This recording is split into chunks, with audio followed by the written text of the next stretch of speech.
इस एक्ट के अंदर जेंडर आइडेंटिटी, ठीक है, कि जेंडर आइडेंटिटी क्या होगा, सिनफी शनाख्त। कहते हैं सिनफी शनाख्त का मतलब यह है कि एक शख्स का अंदरूनी बातिनी एहसास कि मैं मर्द हूँ, मैं औरत हूँ, मैं दोनों का मुरक्कब हूँ, मैं दोनों में से कोई भी नहीं हूँ। और ये अंदरूनी बातिनी एहसास ज़रूरी नहीं है कि उसकी जिस्मानी साख्त से मुताबिकत रखता हो।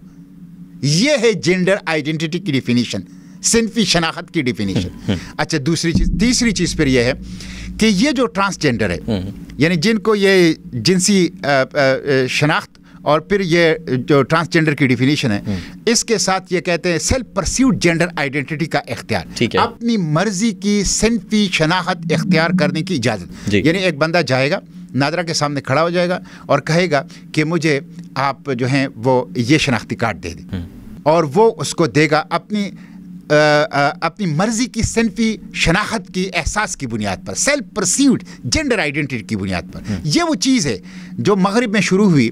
तो उन्होंने पहले तो अपने जिन्स के बारे में सेल्फ परस्यूड जेंडर आइडेंटिटी, फिर उसके बाद उन्होंने कहा कि भाई हम तो जेंडर नहीं, हम तो स्पीशीज़, हम इंसान नहीं हैं, हम तो जानवर हैं। और कुछ लोग बिल्लियाँ बन गई है, कुछ लोग दूसरे जानवर बन गए हैं। ये अपनी मर्ज़ी की सिनफी शनाख्त जो है, ये फिर जाके अपनी मर्ज़ी की जो जिसको कहते हैं ना कि आप स्पीशीज़ के एहसास की तरफ जो है वो मगरिब में अब चला गया है, इतना एडवांस।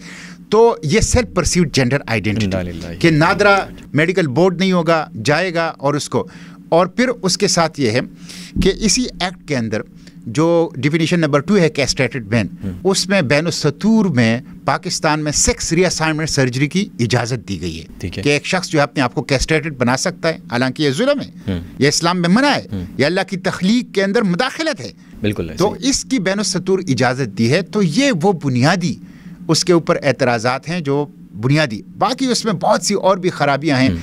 ये जो एक्ट है, ज़ाहिर है एक बंदा अगर मर्द है और वो जाके अपनी सेल्फ तब्दील कर औरत बन जाए, तो एक तो ये इस्लाम के कानूनी विरासत के भी खिलाफ है, इसलिए कि कानूनी विरासत जो लॉ ऑफ इनहेरिटेंस है वो कुरानिक लॉ है और उसमें औरत और मर्द के हिस्से बिल्कुल वाज़ेह हैं। उसके साथ साथ ये मुस्लिम औरत की जो मॉडेस्टी और डिग्निटी और शर्फ नस्वानियत है उसके भी खिलाफ है। मसलन अभी फेडरल शरीयत कोर्ट में भी ये मामला चल रहा है कि एक बंदा अगर बायोलॉजिकली मर्द हो और वो अपने आप को ट्रांस वेमेन यानी ट्रांस वेमेन समझ, तो औरतों के मुख्तस तमाम मुकामात पे जा सकता है, तालीमी इदारों में, पोलिंग स्टेशंस में, हॉस्पिटल्स में, वॉशरूम्स में, और हर जगह वो जा सकता है। तो ये मुस्लिम औरत की जो मॉडेस्टी है और डिग्निटी है और उसकी जो शर्फ नस्वानियत है उसके भी खिलाफ है।